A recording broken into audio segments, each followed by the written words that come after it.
Hello viewers, నేను doctor Rahul Reddy from Androcare andrology institute Hyderabad. ఈరోజు మనం ఈ వీడియోలో ఒక ఇంపార్టెంట్ మెసేజ్ ఇవ్వదలుచుకున్నాను.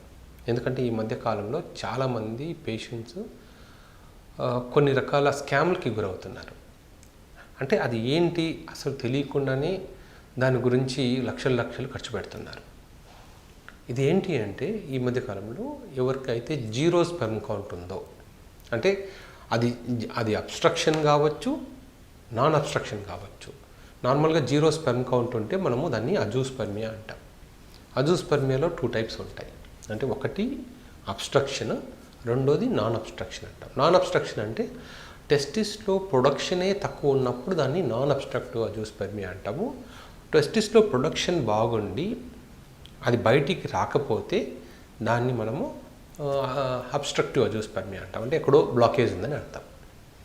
కానీ ఈ మధ్య కొంతమంది ఏం చేస్తున్నారంటే ఇలాంటి వాళ్ళని అంటే కొంచెం ఏదో టెస్టిస్లో నుంచి స్పెర్మ్ తీసేస్తాము, ఆ స్పెర్మ్తో మనం ఐయుఐ చేస్తాము, ఐవీఎఫ్ కాదు ఐయుఐ చేస్తాము అని చెప్పి చాలామంది యూట్యూబ్లో కూడా వీడియోస్ చేస్తున్నారు.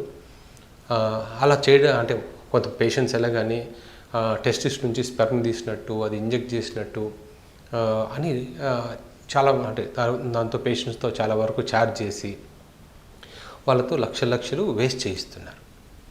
ఇది మంచి పరిణామం కాదు. అంటే జనరల్ మెడికల్ ఫీల్డ్లో మంచి పరిణామం కాదు. ఎందుకంటే టెస్టిస్లో ఉన్న స్పెర్మ్ ఒకవేళ బ్లాకేజ్ ఉన్నా కూడా అది ఇమ్మొటైల్ స్పెర్మ్ ఉంటుంది. జనరల్గా అది కంప్లీట్లీ మెచ్యూర్డ్ స్పెర్మ్ ఉండదు, దానికి మొటిలిటీ ఉండదు. మనం ఒకవేళ ఆ స్పెర్మ్ని బయటికి తీసినా కూడా అది దాంతో ఐయుఐ ప్రొసీజర్ని చేయలేం. కేవలం ఐవీఎఫ్ మాత్రమే మనం చేయగలుగుతాం. ఎందుకంటే అది ఇమ్మొటైల్ స్పెర్మ్ కాబట్టి అది ఒకవేళ ఎగ్ దగ్గరికి వెళ్ళినా కూడా దానికి పెనెట్రేట్ చేసే కెపాసిటీ ఉండదు. కాబట్టి మనము ఆ స్పెర్మ్తో మనము ఐయుఐ చేసినా కూడా అది ఎగ్ దాకా ట్రావెల్ చేయలేదు. ఈవెన్ మనం తీసి ఎగ్ పక్కన వేసినా కూడా అది ఒక్కొక్కసారి లోపలికి వెళ్ళలేదు. కొన్నిసార్లు ఏం చేస్తారు అంటే మన టెస్టిస్ నుంచి తీసిన స్పెర్మ్ని ఈవెన్ ఐవీఎఫ్ సెంటర్లో కూడా కొన్ని రకాల ఫ్లూయిడ్స్ ఉన్నాయి. అంటే స్పెర్మ్ మ్యాజిక్ అని, అలాగే పెంటాక్సిఫిలిన్ అని కొన్ని మీడియాస్ ఉన్నాయి. ఈ మీడియాస్తో ఏం చేస్తామంటే ఆ మీడియాలో ఆ స్పెర్మ్ వేసినప్పుడు కొద్దిగా మొటిలిటీ వస్తుంది. అంటే జస్ట్గా మనకు అది ఈ స్పెర్మ్ డెడ్ స్పెర్మా లైవ్ స్పెర్మా కదులుతుందా లేదా అని తెలుసుకోవడానికి మాత్రమే మనకు యూజ్ అవుతుంది. సో అలాంటివి మాత్రమే చేయొచ్చు. కానీ ఈ టెస్టిస్ నుంచి స్పెర్మ్ తీసి మనము ఐయుఐ చేయడము లాంటిది అనేది పాసిబిలిటీ లేదు. మీరు ఇలాంటి సెంటర్స్లో తప్ప, అంటే కొన్ని సెంటర్స్ ఏవైతే అడ్వర్టైజ్ చేస్తున్నాయో ప్రపంచంలో ఏ మేజర్ అంటే ఇన్స్టిట్యూట్లో కూడా అలాంటి ట్రీట్మెంట్స్ జరగవు. ఇది కేవలం మోసం మాత్రమే. సో అలాంటివి విని మోసపోవద్దు.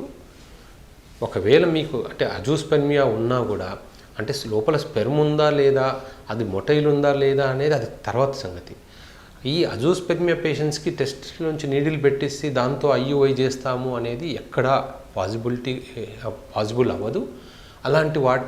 అలాంటి వీడియోస్ చూసి మోసపోవద్దండి. ఎందుకంటే మాకు అలాంటి వాళ్ళు వెళ్ళి డాక్టర్ అక్కడ 2 లక్షలు అయింది, ఖర్చు 3 లక్షలు అయింది అన్నప్పుడు మాకు బాధ వేస్తుంటుంది. అంటే ఎందుకంటే ఒక ట్రీట్మెంట్ చేసి ఒక ఐవీఎఫ్కి వెళ్ళి ఫెయిల్ అయింది అనుకోండి, కనీసం ఒక అటెంప్ట్ అయింది, ట్రై చేశారు, అది ఎలాంటి సెంటర్లో అయిందో అది మనకు తెలియదు. కానీ అటెంప్ట్ అయింది కాబట్టి, కానీ అటెంప్ట్ అయింది చేసింది దానికోసం మనీ వేస్ట్ అయింది అంటే ఒక ప్రయత్నం చేశారు, వేస్ట్ అయింది అనుకోవచ్చు. అసలు అలాంటి ప్రయత్నం చేయకుండా ఇలాంటి అంటే మోసపూరితమైన ట్రీట్మెంట్స్ చేయడం అనేది అది అంటే బాధాకరమైన విషయం. అలాంటి మోసాలకు అంటే అలాంటి వీడియోస్ చూసి అలాంటి మోసాలు చేసే వాళ్ళ దగ్గరికి వెళ్ళొద్దండి. జెన్యూన్ డాక్టర్ దగ్గరికి వెళ్ళండి. ప్రపంచంలో ఎక్కడ కూడా ఇటువంటి ట్రీట్మెంట్ ఉండదు. అంటే టెస్టిస్లో నుంచి తీసి ఐయుఐ చేయడం అనేది ఎక్కడ జరగదు. అలాంటి వాళ్ళు ఎవరైనా చెప్పినా కూడా మీరు ఆ వీడియోలే కాదు, మీరు ఇంటర్నేషనల్ డాక్టర్స్ ఎక్కడ ఉన్నా కూడా అంటే ఇంటర్నేషనల్ వెబ్సైట్స్ కానీ వాటిలో సెర్చ్ చేయండి అలా చేయొచ్చా అని. ఎక్కడ కూడా ప్రపంచంలో అలా చేయలేరు. ఇది కేవలం మోసం మాత్రమే.